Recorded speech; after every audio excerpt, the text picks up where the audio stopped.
Tuhan-Mu, Tuhan, di tengah badai hidup sekalipun kami tidak akan menyerah, Tuhan, sebab Engkaulah sumber kekuatan dan Engkaulah pertolongan dalam setiap kehidupan kami.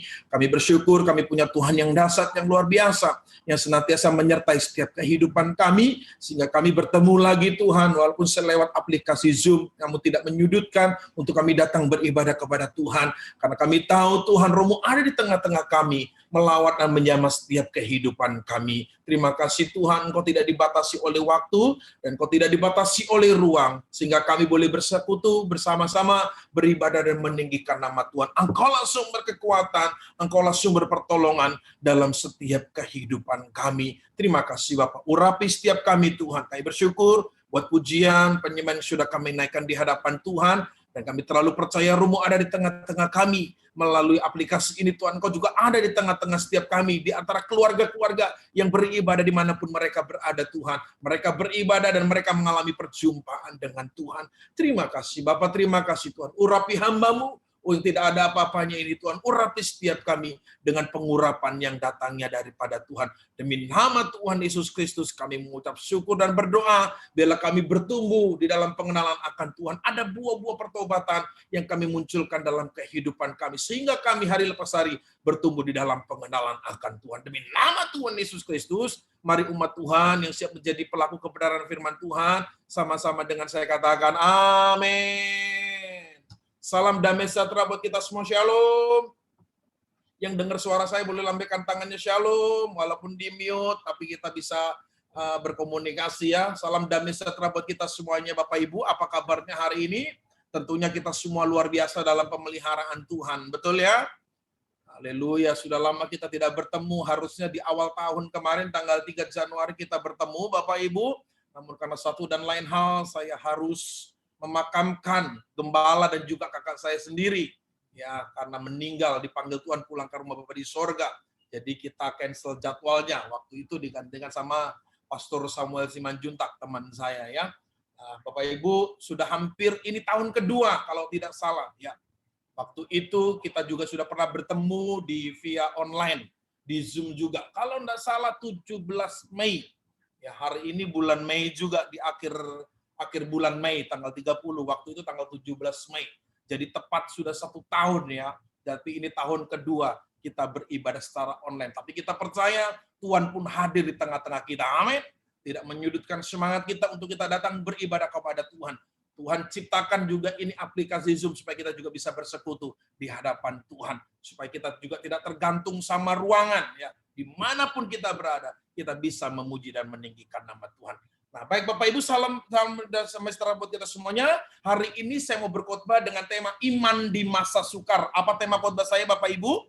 Ada di layar, yaitu iman di masa sukar. Ya Bapak Ibu tidak usah repot-repot lagi buka Alkitab Saudara. Mungkin Alkitabnya ada di handphonenya dipakai nge-zoom. Nah, nanti keluar-keluar lagi, ada di layar. Mari kita baca 2 Timotius pasal 3 ayat yang pertama. 2 Timotius pasal 3 ayat yang pertama. Ikuti saja di layar 2 Timotius pasal 3 ayat yang pertama. Mari kita baca bersama-sama. Walaupun saudara di mute, gak apa-apa, baca aja saudara ya. Karena firman Tuhan berkata iman itu timbul dari pendengaran. Dan pendengaran akan firman Tuhan. Jadi walaupun saya tidak dengar saudara, paling tidak telinga saudara dengar saudara membaca ayat ini. Dan itu muncul iman dari situ. Yang percaya katakan amin.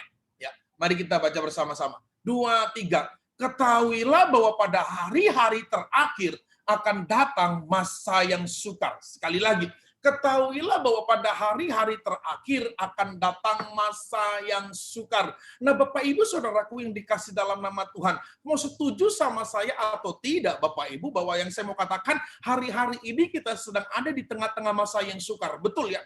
Hari ini kita sudah tahun kedua ya. Waktu itu di bulan Februari, Maret terjadi pandemi saudaraku ya, di PSBB mulai bulan Maret kalau tidak salah, tanggal 24 Maret waktu itu kalau tidak salah, sampai dengan hari ini kita masih ada di tengah-tengah masa yang sukar. Oleh karena apa? Pandemi saudaraku. Nah saudaraku dikasih dalam nama Tuhan, itu artinya begini, kalau kita sedang ada di tengah-tengah masa yang sukar, itu artinya kita sedang ada di akhir zaman. Kalau kita sedang ada di akhir zaman, itu berarti kedatangan Tuhan tidak akan lama lagi. Sekali lagi, ya, Saudaraku, perhatikan judul perikop dalam 2 Timotius pasal 3 ayat yang pertama itu dikatakan begini, keadaan manusia akhir zaman. Nah, hari-hari ini kita sedang ada di akhir zaman. Tandanya apa? Kita ada dalam masa-masa yang sukar. Salah satu ciri kedatangan Tuhan yaitu apa? Ditandai di akhir zaman akan terjadi masa-masa yang sukar. Tapi saudara kalau tanya sama saya, Pak Pendeta kapan Tuhan datang? Saya tidak tahu. Tapi dari tanda-tandanya, kita semua sudah tahu bahwa kedatangan Tuhan itu ditandai dengan keadaan manusia di akhir zaman akan mengalami masa-masa yang sukar. Dan itu kita alami hari-hari ini Bapak Ibu. Betul ya? Nah saudaraku dikasih dalam nama Tuhan, itu berarti kalau kita sedang ada di akhir zaman, kedatangan Tuhan tidak akan lama lagi. Nah, masa itu sama dengan waktu, waktu itu sama dengan periode, periode itu sama dengan dimensi atau saat. Masa itu sama dengan waktu, waktu itu sama dengan saat, saat itu sama dengan periode, periode itu sama dengan dimensi. Nah, semua makhluk yang bernafas akan tiba pada masa itu. Masa apa? Masa kesukaran. Kecuali yang sudah mati. Firman Tuhan katakan yang sudah mati sudah selesai. Dia tidak akan merasakan apa-apa lagi. Dia beristirahat dari jerih lelah mereka. Nah, kecuali yang masih bernafas. Kalau kita hari ini masih bernafas, pasti percayalah kita akan tiba pada masa itu. Masa apa? Masa kesukaran. Nah, masa kesukaran itu bisa dialami oleh siapapun, betul ya? Yang terdampak dari masa yang sukar hari-hari ini bukan saja manusia saja, betul ya? Yang di kebun binatang Ragunan, yang di kebun binatang Taman Safari, Bapak Ibu, binatang-binatang yang bernafas itu juga terdampak dari masa kesukaran hari-hari ini. Ya. Nah, saudaraku dikasih dalam nama Tuhan, masa sukar itu bisa dialami oleh siapapun. Baik dia orang percaya, baik dia tidak orang yang bukan percaya kepada Tuhan. Pokoknya kalau dia bernafas, Bapak Ibu, dia kalau masuk pada masa kesukaran, dia akan juga mengalami masa kesukaran. Bukan saja dialami oleh orang percaya, juga orang yang nggak percaya Tuhan juga akan alami masa kesukaran itu. Yang terdampak dari virus corona hari ini, semua yang bernafas. Betul ya Bapak Ibu ya? Nah kalau masa sukar itu terjadi dalam kehidupan kita, orang percaya hari-hari ini, yang Tuhan mau gini, dia ingin dapati iman dalam kehidupan kita. Camkan baik-baik. Kalau hari ini kita sebagai orang Kristen, kita sebagai jemaat Tuhan, orang yang percaya Yesus, kita juga masuk pada masa kesukaran, maka yang Tuhan mau gini, dia ingin dapati iman dalam kehidupan kita. Dia ingin jumpai iman dalam kehidupan Bapak, Ibu, dan saya. Dia ingin dapati iman dalam kehidupan saya dan saudara. Maksudnya gimana Pak Pendeta? Gini. Iman itu sama dengan percaya, percaya itu ya iman itu sendiri. Ya, bisa diklik sekali lagi Pak. Iman itu sama dengan percaya, percaya itu ya iman itu sendiri. Nah, di masa yang sukar ini yang Tuhan mau kita harus punya iman. Artinya begini, kita harus tetap percaya, kita punya keyakinan penuh, kita harus yakin bahwa di masa yang sukar, Tuhan sekali-kali tidak akan membiarkan kita, dan Tuhan sekali-kali tidak akan meninggalkan kita. Yang percaya boleh lambaikan tangan. Di masa yang sukar ini tidak bisa kita hindari, Pak. Kalau masa sukar itu kita alami hari ini sebagai orang percaya, yang Tuhan mau gini, dia ingin dapati iman dalam kehidupan kita. Iman artinya gimana? Dia ingin artinya kita ingin tetap percaya, bahwa yakin penuh, bahwa di masa yang sukar, Tuhan sekali-kali tidak akan membiarkan kita. Tuhan sekali-kali tidak akan meninggalkan kita. Ibrani 13 ayat yang kelima, bagian B. Dikatakan begini, Allah berfirman, aku sekali-kali tidak akan apa? Membiarkan engkau. Dan aku sekali-kali tidak akan meninggalkan engkau. Di masa yang sukar ini kita harus yakin. Kita harus percaya. Kita harus yakin penuh. Walaupun sekalipun di tengah masa pandemi yang Tuhan mau, kita percaya kepada Tuhan, bahwa Tuhan sekali-kali tidak akan meninggalkan kita, dan Tuhan sekali-kali tidak akan membiarkan kita. Amin. Itu yang pertama. Yang kedua, nah, yang Tuhan mau kita tetap percaya, kita harus punya iman bahwa Tuhan akan menolong setiap kita. Sama-sama bilang, Tuhan akan menolongku. 2, 3. Kita harus yakin, kita harus percaya Bapak Ibu, bahwa Tuhan bukan saja tidak akan membiarkan kita, tidak akan meninggalkan kita, tapi Tuhan juga akan menjadi penolong bagi setiap kita. Ibrani 13 ayat yang ke-6. Mari kita baca bersama-sama. 2, 3. Sebab itu dengan yakin kita dapat berkata apa? Tuhan adalah penolongku. Aku tidak akan takut apakah yang dapat dilakukan manusia terhadap aku. Garis bawahi. Sebab itu dengan yakin. Yakin itu sama dengan percaya. Percaya, yakin itu sama dengan iman. Di masa yang sukar, kita harus yakin. Kita harus punya iman. Kita harus tetap percaya bahwa Tuhan akan jadi penolong bagi setiap kita. Amin, Bapak Ibu. Nah, saudaraku yang dikasih dalam nama Tuhan, Tuhan berjanji dia tidak akan sekali-kali tidak akan membiarkan kita, dan sekali-kali dia tidak akan meninggalkan kita, dan dia akan jadi penolong dalam setiap kehidupan kita. Maka dari itu, untuk menyikapi masa yang sukar ini, di tengah-tengah kesukaran, di tengah-tengah masalah yang saudara hadapi, jangan engkau menyerah dengan keadaan. Amin. Jangan engkau berputus asa. Amin. Jangan engkau mundur daripada Tuhan. Amin. Jangan engkau punya planning untuk tinggalkan Tuhan. No. Seharusnya di tengah-tengah masa yang sukar, kita harus tetap percaya bahwa Tuhan akan menyertai setiap kehidupan kita.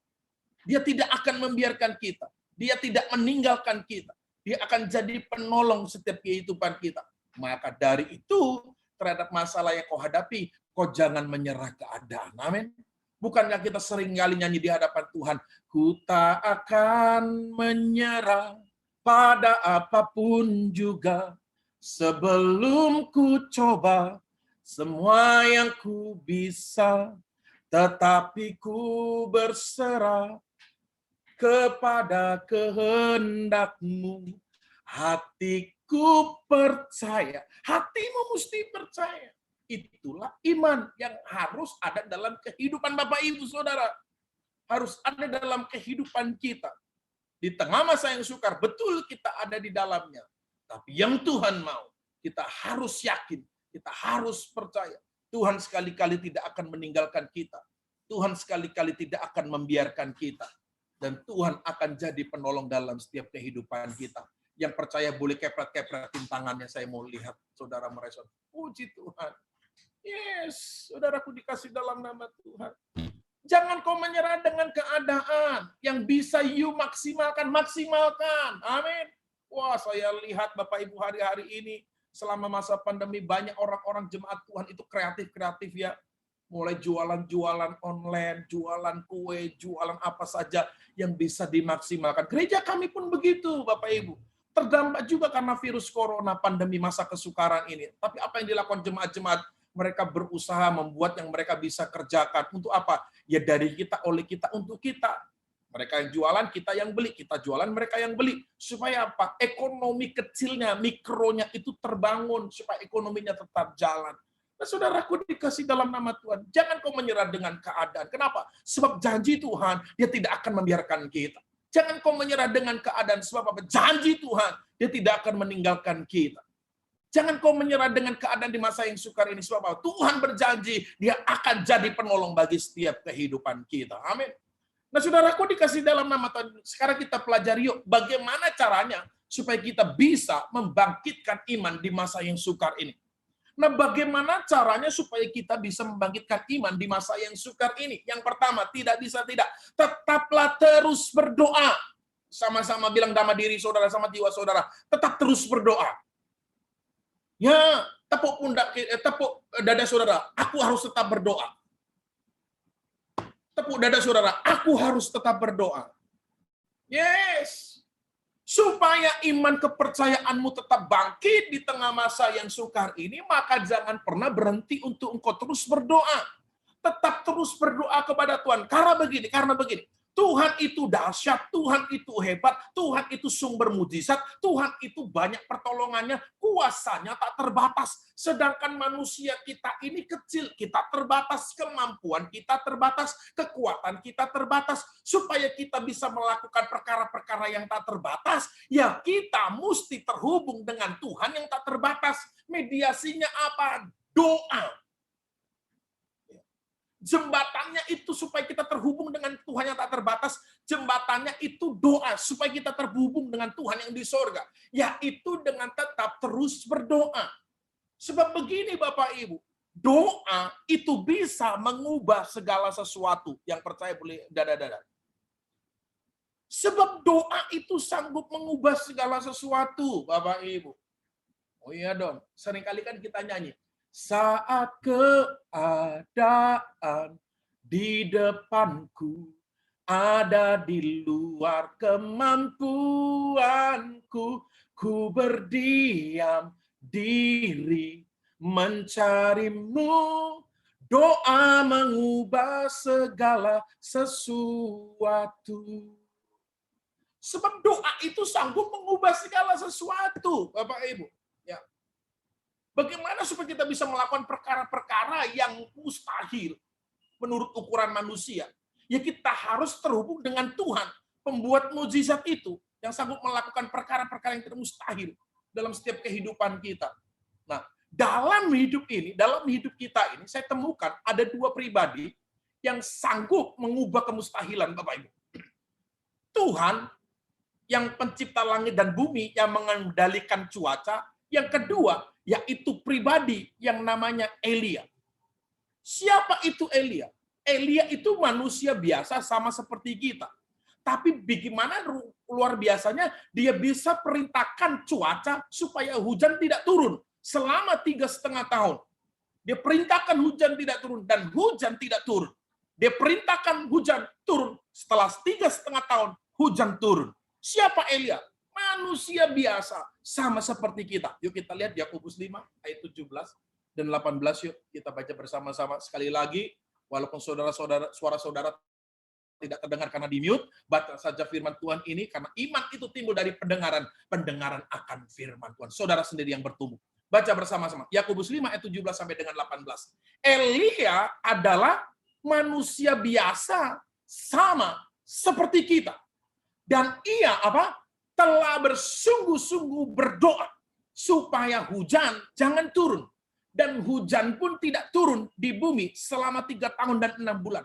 Lalu Elia pun berdoa pula dan langit menurunkan hujan dan bumi pun mengeluarkan buahnya. Pak Bu, tidak mungkin manusia biasa bisa perintahkan hujan supaya tidak turun. Tidak mungkin Pak. Badan BMKG saja, Badan Meteorologi, Klimatologi, dan Geofisika saja tidak bisa perintahkan hujan supaya tidak turun. Betul ya? Yang bisa dilakukan BMKG cuma apa? Cuman memprediksi, oh mendung, hujan, oh nanti ada awan, dan lain sebagainya. Itu pun kadang meleset. Tapi siapa Elia? Dia manusia biasa sama seperti kita. Camkan itu, Bapak Ibu. Garis bawah. Dia manusia biasa sama seperti kita. Tapi rahasianya apa? Dia bisa mengubah keadaan dengan apa? Karena dia berdoa sungguh-sungguh. Nah, kata kuncinya, Elia telah bersungguh-sungguh berdoa. Sebab dia percaya doa itu mampu mengubah keadaan. Amin. Ceritanya itu ada di dalam 1 Raja-Raja pasal 17 sampai dengan 1 Raja-Raja 18. Ya, saudaraku, Elia itu manusia biasa sama seperti kita. Tapi dia bersungguh-sungguh berdoa. Ya, itu ceritanya lengkapnya ada di situ. Sebab doa mampu mengubah segala keadaan kita. Mampu mengubah segala sesuatu. Amin. Yang percaya boleh dada-dada sama saya. Saat keadaan di depanku ada di luar kemampuanku, ku berdiam diri. Berdiam diri ngapain? Hah? Nyabutin cenggot, ambil 2 koin, cabutin cenggot. Ya Tuhan, kenapa corona nggak hilang-hilang? Enggak. Ku berdiam diri mencarimu. Berdiam diri mencarimu, mencari Tuhan. Itulah doa. Saat keadaan di depanku ada di luar kemampuanku, ku menutup mata. Menutup mata ngapain? Tidur? Enggak. Mencarimu. Doa mengubah segala sesuatu. Sebab doa itu mampu mengubah segala sesuatu. Amin. Elia itu manusia biasa, sama seperti kita. Tetapi dia telah sungguh-sungguh berdoa, sehingga hujan tidak turun, dan hujan pun tidak turun 3,5 tahun di bumi ini. Dan dia berdoa sungguh-sungguh pula, supaya hujan turun, dan hujan pun turun kembali, membasahi bumi, dan bumi menghasilkan buah. Elia sama seperti kita, Pak. Manusia biasa, sama seperti kita. Yang juga bisa merasakan lapar, haus. Makanannya doang mungkin beda ya, karena dia orang Timur Tengah. Mungkin makanannya salad-salad buat-buahan. Kita aja makanannya nasi uduk, pecel lele, dan lain-lain sebagainya. Tapi firman Tuhan mencatat Elia manusia biasa, sama seperti kita. Kata kuncinya, dia tetap bersungguh-sungguh berdoa di hadapan Tuhan. Bapak Ibu, supaya imanmu bangkit, kepercayaanmu yakin penuh di tengah-tengah masa yang sukar, maka tidak bisa tidak, tetaplah terus berdoa. Yang percaya katakan amin. Ya, keren nih. Di masa yang sukar, di masa yang sulit, walaupun ibadahnya belum boleh secara onsite, ya, demi menjaga kesehatan supaya tidak banyak yang terpapar virus corona, diadakanlah yang namanya ibadah online. Ini membuktikan bahwa kita ingin tetap terus terhubung dengan Tuhan yang tak terbatasi itu. Amin. Dan percayalah, mujizat Tuhan pasti nyata dalam kehidupanmu. Sebab doa mampu mengubah segala sesuatu. Itu yang pertama. Yang kedua, masih kuat dengerin saya khotbah. Yang masih kuat boleh lambaikan tangannya, kepret-kepretin. Ya, poin saya ada 17. Kita selesai jam 3 ya. Enggak. Cuma 3 saja. Yang kedua, bagaimana supaya iman kita tetap bangkit di tengah masa yang sukar, Bapak Ibu? Yang kedua, bisa diklik sekali lagi. Jangan ragu akan pertolongan Tuhan. Sama-sama bilang pada jiwa saudara, jangan ragu akan pertolongan Tuhan. Nah, janji Tuhan tadi saya sudah katakan di Ibrani 13 ayat 5 dan 6 bahwa Tuhan sekali-kali tidak akan membiarkan kita, Tuhan sekali-kali tidak akan meninggalkan kita, dan Dia akan jadi penolong bagi setiap kita. Maka yang mesti kita teguhkan hari ini dalam kehidupan kita sebagai orang yang percaya yang tetap memang ada dalam masa yang sukar, jangan ragu akan pertolongan Tuhan. Ragu itu kan sama dengan bimbang, betul ya? Kurang percaya penuh. Itu orang yang ragu, orang yang bimbang, orang yang kurang percaya. Pada janji Tuhan, Dia akan menolong kita, Dia tidak akan membiarkan kita, Dia tidak akan meninggalkan kita.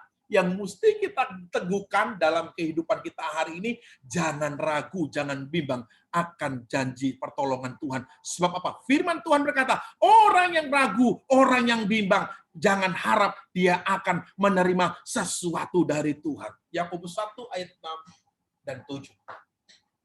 Mari kita baca bersama-sama sekali lagi. Yakobus 1 ayat 6 dan 7. 2, 3. Hendaklah ia memintanya dalam iman. Lagi-lagi, dalam percaya, dalam keyakinan penuh.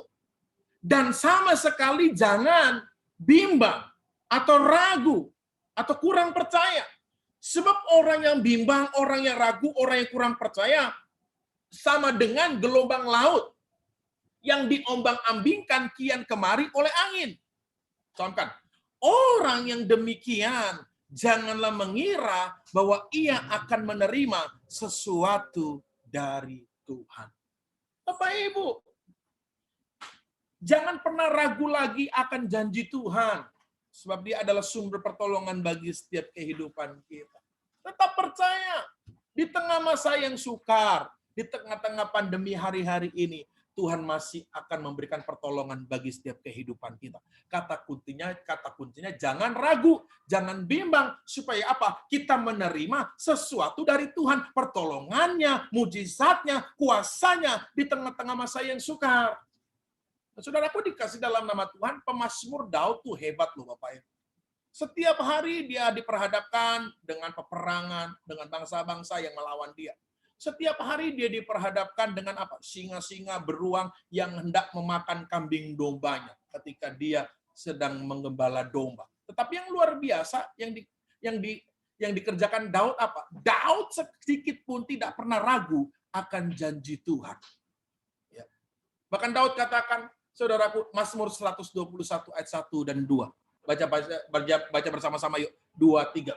Pertolonganku ialah dari Tuhan yang menjadikan langit dan bumi. Ia takkan membiarkan kakimu goyang. Penjagamu tidak akan terlelap. Pemazmur Daud itu sering melihat dan diperhadapkan dengan gunung-gunung persoalan, namun dia tidak pernah ragu akan pertolongan Tuhan. Bahkan dia nyatakan dalam mazmurnya, dalam doanya, pertolonganku ialah dari Tuhan yang menjadikan langit dan bumi. Sehingga Daud bisa menyanyi di hadapan Tuhan, tiada ku ragu lagi untuk mengikut-Mu Yesus, tiada ku ragu lagi untuk melayani-Mu. Walau banyak rintangan dan badai pun menerpa, tiada ku ragu lagi untuk selamanya. Sebab pemazmur Daud tahu pertolongannya, yang menolongnya itu Tuhan. Yang menjadikan apa? Langit dan bumi. Kalaupun dia ada dalam masalah, kalaupun dia ada peperangan, keyakinannya bahwa Tuhan itu sanggup menolongnya karena dia yang menjadikan langit dan bumi, itu teguh dalam hidupnya. Sehingga apa? Menjadikan Daud mengalami kemenangan demi kemenangan hari lepas hari. Bapak Ibu, sebab Daud tidak ragu akan pertolongan Tuhan. Amin. Katakan dalam diri saudara, jiwa saudara, aku tidak akan ragu lagi akan pertolongan Tuhan. 2, 3. Aku tidak akan ragu lagi akan pertolongan Tuhan. Di tengah-tengah masa yang sukar, di tengah-tengah pandemi, di tengah-tengah virus corona, aku tidak akan ragu lagi akan pertolongan Tuhan. Amin. Bukankah kalau kita sampai dengan hari ini, perjumpaan kita dulu tahun lalu 17 Mei, dan kita ketemu lagi sampai hari ini 30 Mei, artinya sudah 1 tahun lebih 2 minggu. Bukankah itu semua ada karena pertolongan Tuhan, Bapak Ibu? Halo? Bukankah kalau kita sampai dengan hari ini, Ebenezer, sampai dengan hari ini, Tuhan tetap menolong kita. Bukankah itu karena pertolongan Tuhan, Bapak Ibu? Amin. Bukankah kalau sampai hari ini kita tetap sehat kuat, kita bisa berjumpa kembali sekalipun via online, via Zoom, aplikasi Zoom. Bukankah itu semua karena pertolongan Tuhan, Bapak Ibu? Terlebih kalau hanya urusan makan, minum, pakai. Percayalah, Tuhan sekali-kali tidak akan membiarkan kita. Tuhan sekali-kali tidak akan meninggalkan kita. Dan dia akan jadi penolong dalam setiap kehidupan kita. Bagian kita cuma satu.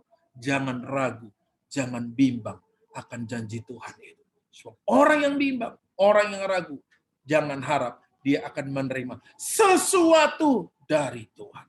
Amin. Itu yang kedua. Yang ketiga, yang terakhir. Wah, dengar kata yang terakhir kita senang. Pendeta khotbahnya nggak lama-lama. Jangan senang dulu. Poin yang terakhir ini saya ulas 1 jam. Masih ingat poin yang pertama tadi? Bagaimana supaya kita bisa membangkitkan iman di tengah masa yang sukar? Yang pertama tadi masih ingat? Tetaplah terus berdoa. Amin. Yang kedua, jangan ragu lagi akan janji Tuhan. Yang ketiga, tetaplah terus memuliakan Tuhan. Nah, Bapak Ibu Saudaraku yang dikasih dalam nama Tuhan, di tengah masa yang sukar ini yang kita alami, jangan kau banyak menggerutu sama Tuhan. Kok nggak ada amin buat diri saudara? Jangan kau ngedumel sama Tuhan. Jangan kau berbantahan sama Tuhan. Tetaplah terus memuliakan nama Tuhan, artinya di tengah masa yang sukar, kita tetap terus memuji-muji Tuhan, tetap naikkan ucapan syukur di hadapan Tuhan. Sebab apa? Ada kuasa dalam pengucapan syukur. Yang percaya boleh lambaikan tanganmu. Sebab ada kuasa, Pak, di dalam pengucapan syukur. Di dalam kita memuji-muji Tuhan. Di dalam kita memuliakan nama Tuhan. Nah, saudaraku yang dikasih dalam nama Tuhan, saya mau bilang begini, keadaanmu hari ini, keadaan kesusahan kita hari ini, itu masih mending. Jauh. Zaman Nabi, para Nabi dulu, itu lebih susah daripada kita. Ya, nanti saya bukakan contohnya, ada di situ. Habakuk 3 ayat 17-18. Kesusahan hari ini, kesukaran di akhir zaman hari-hari ini yang kita alami, itu masih jauh lebih enak ketimbang kesusahan yang dialami tokoh-tokoh Alkitab. Habakuk 3 ayat 17 sampai dengan 18. Habakuk 3 ayat 17-18. Yuk kita baca sama-sama di situ. 2, 3. Yes, terima kasih Pak. Sudah dikoreksi. Ladang-ladang maksudnya. Mari kita baca bersama-sama. Terima kasih Pak Lim. Mari kita baca bersama-sama. 2, 3. Sekalipun pohon ara tidak berbunga, pohon anggur tidak berbuah, hasil pohon zaitun mengecewakan, sekalipun ladang-ladang tidak menghasilkan bahan makanan, kambing domba terhalau dari kurungan, dan tidak ada lembu sapi dalam kandang. Namun apa? Aku akan bersorak-sorak di dalam Tuhan, beria-ria di dalam Allah yang menyelamatkan aku. Pak Bu, zamannya Habakuk, kesukaran, kesusahan akhir zaman yang dialami oleh Nabi Habakuk, itu jauh lebih susah ketimbang kita hari ini, Bapak Ibu. Oke lah, kita setuju. Orang-orang Timur Tengah makanannya bukan seperti kita, ya, makan nasi dan lain sebagainya. Ada mereka beras, ada, tapi bahan pokok makanan mereka yang utama itu apa? Salad-salatan, buah-buahan dari tumbuh-tumbuhan, saudara, sayur-sayuran. Nah, zamannya Habakuk, pohon ara tidak berbunga. Kalau pohon tidak berbunga, nggak mungkin dia berbuah. Sebab apa? Pohon kalau mau berbuah ditandai dengan berbunga, kan begitu. Zamannya Habakuk, pohon ara tidak berbunga, pohon anggurnya nggak berbuah, padahal itu bahan makanan pokok mereka, orang Timur Tengah, saudaraku. Hasil pohon zaitun mengecewakan, itu juga makanan mereka. Ladang-ladang gandum nggak menghasilkan bahan makanan. Kambing domba nggak ada sate waktu itu. Lembu sapi nggak ada sop sapi waktu itu. Mau makan nggak ada, saudara. Namun apa yang dilakukan Habakuk? Habakuk mengambil keputusan yang luar biasa. Dia tetap bersorak-sorak di dalam Tuhan, beria-ria di dalam Allah. Sebab apa? Entry point-nya Allah yang menyelamatkan dia. Ya. Kalaupun dia harus menderita kelaparan, gak ada sekalipun yang dimakan, gak jadi soal. Sebab apa? Tuhan sudah menyelamatkan kehidupannya. Kehidupan kekal itu yang lebih utama. Itu yang mau dibilang ayat ini, Bapak Ibu. Keadaan kita hari ini masih jauh lebih enak, betul ya? Kita mau pesan McD, kita bisa pakai handphone kita, pakai Gojek, pakai Grab. Mau makan apa? Masih ada, Bapak Ibu. Semuanya masih tersedia hari-hari ini. Betapa kita harus tetap terus memuliakan nama Tuhan. Ya. Saudara yang masih punya pekerjaan, yang masih punya penghasilan, ya walaupun kerjaannya dirumahkan begitu ya, work from home WFH, dan pasti mempengaruhi juga gajinya, nggak terima full, atau yang kemarin THR, ada yang dapat THR? Puji Tuhan, pengangguran semua ini, sama kayak saya. Ada yang nggak dapat THR bulan kemarin, nggak jadi soal. Ya, kita harus bersorak-sorak di dalam Tuhan. Sebab apa? Sebab Allah yang sudah menyelamatkan kita. Keselamatan itu jauh lebih penting, lebih utama daripada hanya urusan makan, minum, dan pakai. Nah, betapa kita harus memuliakan Tuhan. Hidup dalam pengucapan syukur di hadapan Tuhan.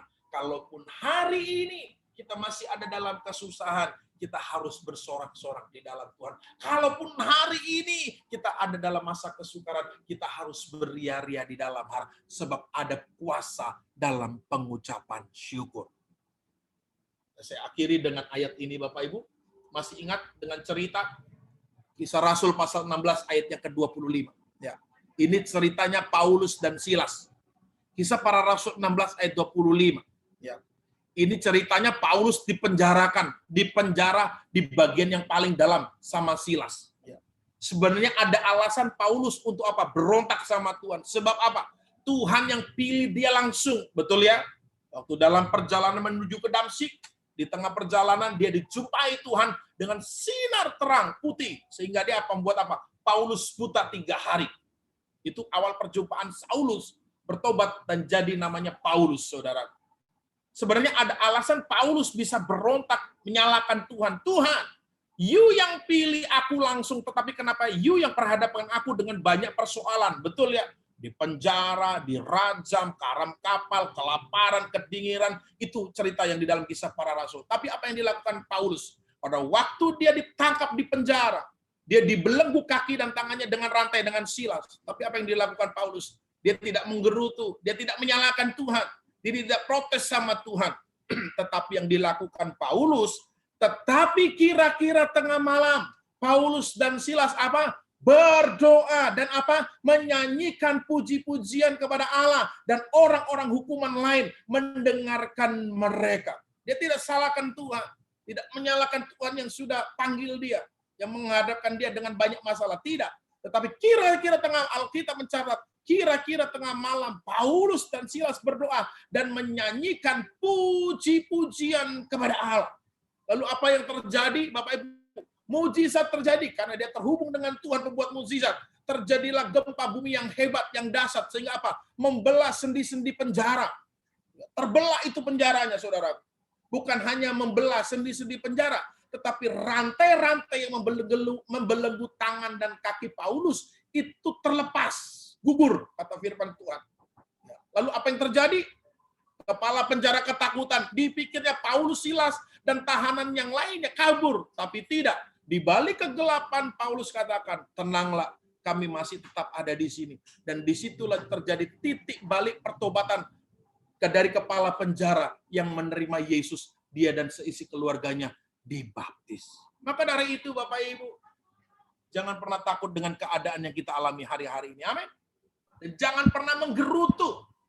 Dan jangan pernah ngedumel. Dan jangan pernah berbantah dengan Tuhan. Kenapa Tuhan? Mengapa Tuhan? Kenapa Tuhan? Itu salah satu bentuk saja. Ciri kalau kita berbantah sama Tuhan. Tetaplah naikkan ucapan syukur di hadapan Tuhan. Keadaan kita hari ini jauh lebih baik dengan keadaan-keadaan para nabi yang mengalami masa sukar di akhir zaman pada waktu itu. Amin. Bukankah kita masih bisa makan hari ini 3 kali sehari? Halo? Yang masih makan 3 kali sehari boleh angkat tangan. Oh, puji Tuhan, 5 kali sehari semuanya. Puji Tuhan. Kalaupun 2 hari sekali, puji Tuhan. Bukan urusan makan dan minum, tetapi kita harus bersorak-sorak, beria-ria. Sebab apa? Sebab Allah telah menyelamatkan kita. Keselamatan itu jauh lebih penting. Amin. Amin, Bapak Ibu.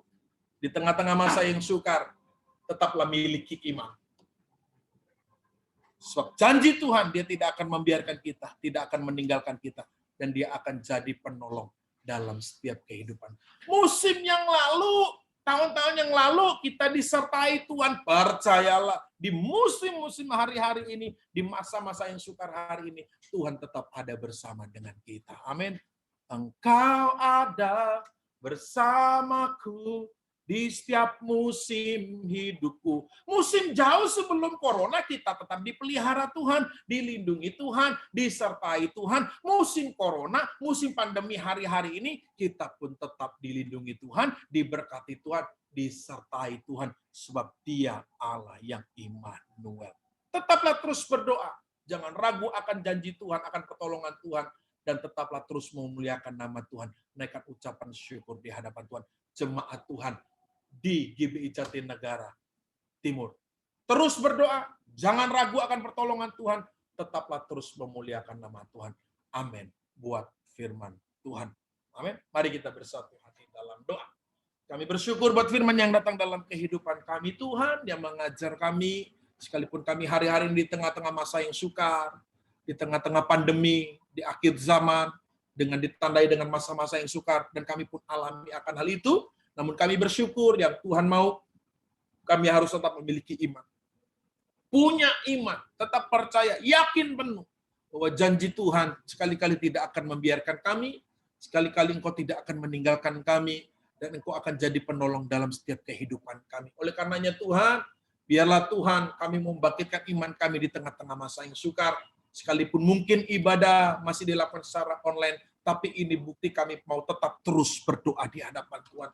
Sebab doa mampu mengubah segala keadaan, mampu mengubah segala sesuatu. Dan kami mau tetap yakin penuh, tidak ragu, tidak bimbang akan janji pertolongan Tuhan. Dan kami tetap terus akan memuliakan nama Tuhan, menaikkan ucapan syukur di hadapan Tuhan, sebab kami tahu ada kuasa yang keluar dari pengucapan syukur. Keadaan kami hari ini, kami bersyukur masih jauh lebih baik ketimbang zaman nabi-nabi yang mengalami masa yang kesukaran di zaman Alkitab. Terima kasih Tuhan. Berkati Gembala, berkati setiap kami pelayan pengurus, berkati setiap kami jemaat, setiap kami yang ada hadir di ibadah online ini Tuhan, berkati setiap kami. Berkati gerejamu GBI Jatinegara Timur dalam kuasa dan pertolongan Tuhan. Demi nama Tuhan Yesus Kristus, mari semua kita yang percaya sama-sama kita berkata, amin.